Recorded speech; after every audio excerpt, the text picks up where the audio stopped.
meu nome é Ana Bárbara, sou advogada de imigração aqui nos Estados Unidos e represento o Felipe Martins no caso que envolve um registro falso de entrada no sistema migratório norte-americano. Nessa quarta-feira, vou participar de uma audiência convocada pelo juiz federal Gregory Presnell, ao lado do colega Raul Torrão, que também atua no caso junto comigo. A audiência tem como objetivo discutir os aspectos processuais e as implicações do caso, além de eventualmente avaliar uma proposta de conciliação por parte do Departamento de Segurança Interna dos Estados Unidos e do CBP, que é a agência responsável pelo controle de fronteiras nos Estados Unidos. O que está em jogo aqui vai muito além de uma simples correção documental.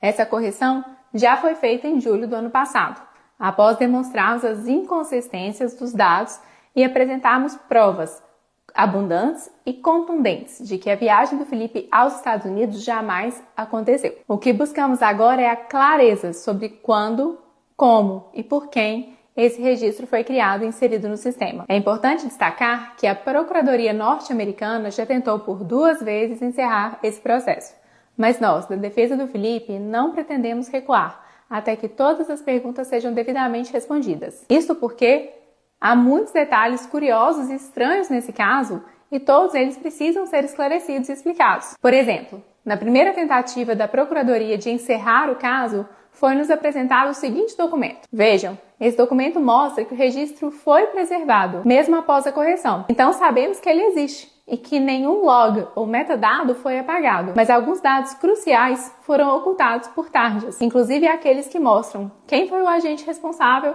e qual foi a data de criação do documento. Para que vocês entendam melhor por que precisamos dessas informações, eu vou voltar um pouco no tempo. Em abril de 2024, quando o Felipe estava preso e eu fui procurada para assumir o caso nos Estados Unidos, a minha primeira ação foi de solicitar o documento que de fato poderia esclarecer qual foi a última entrada dele nos Estados Unidos, o chamado I-94, que é emitido pelo CBP no momento que o viajante ingressa nos Estados Unidos. Naquele momento, o Felipe tinha sido preso por ordem do ministro Alexandre de Moraes sob a alegação de que ele teria viajado nos Estados Unidos no dia 30 de dezembro de 2022. Os advogados dele no Brasil apresentaram provas de que essa viagem nunca havia ocorrido, incluindo passagens de voos domésticos que demonstram sua permanência em território nacional naquela data. Em março, a própria Procuradoria-Geral da República pediu a sua soltura, reconhecendo que não havia nenhuma evidência de que ele tivesse deixado o país. Mas ao invés de soltá-lo, o ministro determinou novas diligências pela Polícia Federal. Foi então que surgiu o chamado Travel History, um documento informal e sem validade jurídica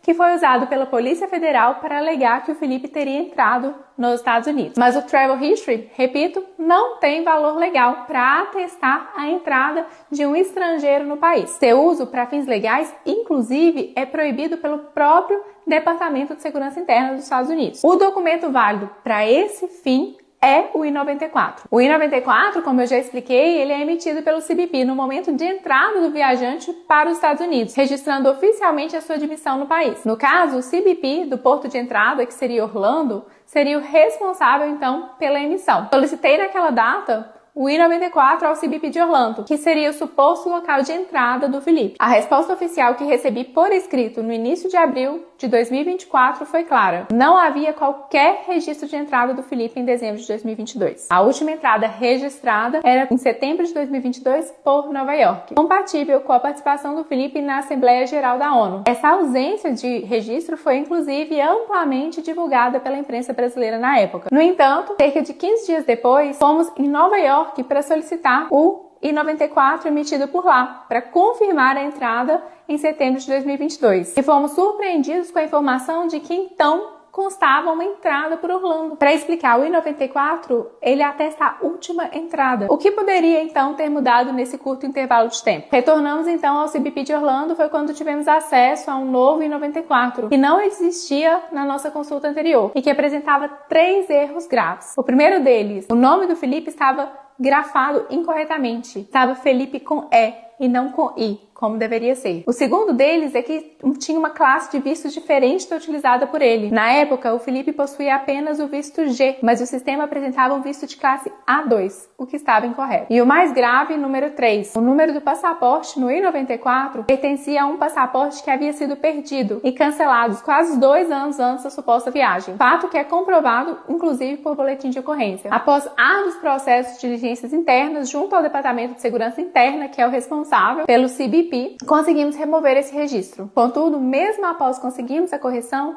as dúvidas permanecem. Quem criou esse registro de entrada? Quando exatamente ele foi inserido no sistema? E ainda, porque ele só apareceu dias após o CBP confirmar por 2 vezes que a última entrada do Felipe havia acontecido em setembro de 2022. Nós tentamos obter as respostas para essas perguntas pelas vias administrativas, por meio do FOIA, Freedom of Information Act, uma lei que permite o acesso às informações e dados do governo federal e que funciona similar à Lei de Acesso à Informação no Brasil, mas não obtivemos êxito. É por isso que agora estamos buscando respostas na via judicial. Esse caso não trata apenas de um documento, ele trata da integridade dos sistemas públicos, da confiança no sistema migratório americano, da responsabilidade das instituições e autoridades envolvidas. E para o Felipe, trata-se de lançar a luz sobre as reais circunstâncias da sua prisão. Uma prisão injusta que durou mais de 6 meses e que causou prejuízos pessoais, profissionais e familiares enormes para o meu cliente. Seguiremos firmes até que tudo isso seja esclarecido. Fico à disposição em caso de dúvidas.